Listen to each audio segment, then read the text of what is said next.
होगा। Direct selling मुझे लगता है कम ज्यादा हर घर परिवार में किसी ना किसी का एक रिश्ता रहता ही है। और अभी जब मैं आंकड़े ढूंढ रहा था, लगभग 8 मिलियन लोग देश भर में जुड़ रहे हैं इस डायरेक्ट सेलिंग। सोचिए कितना बड़ा आंकड़ा है ये। 8 मिलियन लोग आपके माध्यम से इस व्यवसाय के साथ जुड़े हुए हैं। कम ज्यादा हम लोग भी अपने घर में अलग अलग कंपनीज, अलग अलग उसमें कि हम ये कर रहे हैं, हम वो कर रहे हैं, हम लोग के भी संज्ञान में ये विषय आता था। पर खुशी मुझे इस बात की होती थी कि घर पे बैठी वो महिलाएं धीरे धीरे धीरे करते करते कब वो बिजनेस वुमेन बन गई, शायद उनको भी नहीं पता चला। स्टार्टिंग फ्रॉम द स्क्रैच, जहां पे उनको बिजनेस की शायद कोई जानकारी नहीं, और मुझे लगता है शायद तालीम के तौर पर उन्होंने कभी बिजनेस को पढ़ा नहीं होगा, समझा नहीं होगा, शायद उनके पास कोई एमबीए की डिग्री या कोर्स या कोई अनुभव नहीं रहा होगा। बट अपने आप को सीखते सीखते सीखते, सही गलत समझते समझते उन्होंने आज अपने आप को यहां तक स्थापित कर दिया कि आज वो अवार्डी बन के इस मंच पे आकर सम्मानित की जा रही हैं। उनके लिए कितने गर्व की बात है। मैं चाहता हूं एक बार जोरदार तालियां आप सब अपने लिए और आपके परिवार वालों को जो आप लोग गर्व देते हैं। इसकी जितनी तारीफ की जाए उतना कम है। बट मैं जरूर चाहूंगा कि ये इंडस्ट्री ग्रो करे। मेरे पिता आदरणीय रामविलास पासवान जी की भी सोच ये थी कि इसको कैसे ऑर्गेनाइज सेक्टर के साथ इसको जोड़ा जाए, क्योंकि एक लंबा समय था कि इसको लेकर कोई गाइडलाइंस नहीं थी, कोई स्ट्रक्चर नहीं था। मुझे लगता है 90 के दशक से कहीं ना कहीं कम ज्यादा लोग इसके साथ जुड़ रहे थे।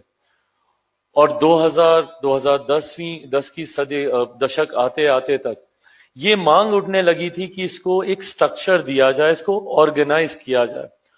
उस वक्त मेरे नेता, मेरे पिता आदरणीय रामविलास पासवान जी फूड के साथ साथ कंज्यूमर अफेयर का भी वो जिम्मेदारी संभाल रहे थे। और मुझे याद है कि उस वक्त वो इसको कैसे एक ढांचे का रूप दिया जाए और उसको और ऑर्गेनाइज किया जाए। और आज मुझे खुशी इस बात की है कि इसको ऑर्गेनाइज करते करते इतने लोग देश भर में इस सेक्टर के साथ जुड़े।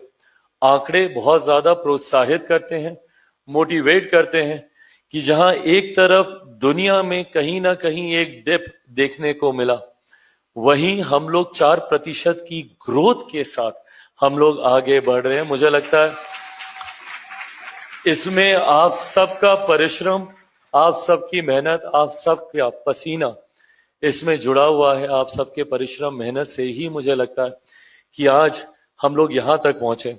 अगर मैं गलत नहीं हूं, मुझे लगता है कि पेंडेमिक का एक वो दौर जब देश भर में महामारी थी, दुनिया भर में महामारी थी और काफी व्यवसाय बंद हो गए थे, उस वक्त भी जो जानकारी मेरे साथ विवेक जी ने साझा की, उस वक्त भी कई लोग और स्पेशली महिलाएं इसके साथ उन्होंने अपने आप को जोड़ा और घर रहते हुए ही कैसे अपने घर परिवार को उस कठिन समय में बिना किसी तकलीफ के संभाल कर, संजो कर आगे लेकर चल सकें।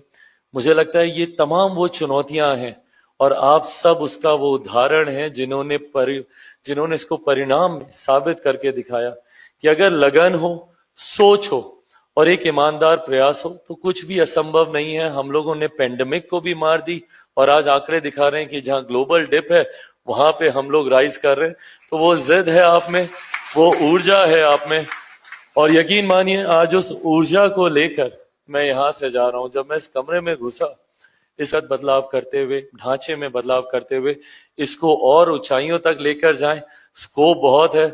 हमारा देश एक बड़ी आबादी वाला देश है, ना सिर्फ एक बड़ा मार्केट है बल्कि अंतरराष्ट्रीय बाजार में भी हम लोगों के पदार्थों की, हम लोगों के क्रिएशंस की, हम लोग के प्रोडक्शन की, हम लोगों के प्रोडक्ट्स की ह्यूज डिमांड है। कैसे हम लोग इसको अपने देश से निकलकर अंतरराष्ट्रीय स्तर पर भी, ग्लोबली भी हम लोग इसको लेकर जाएं।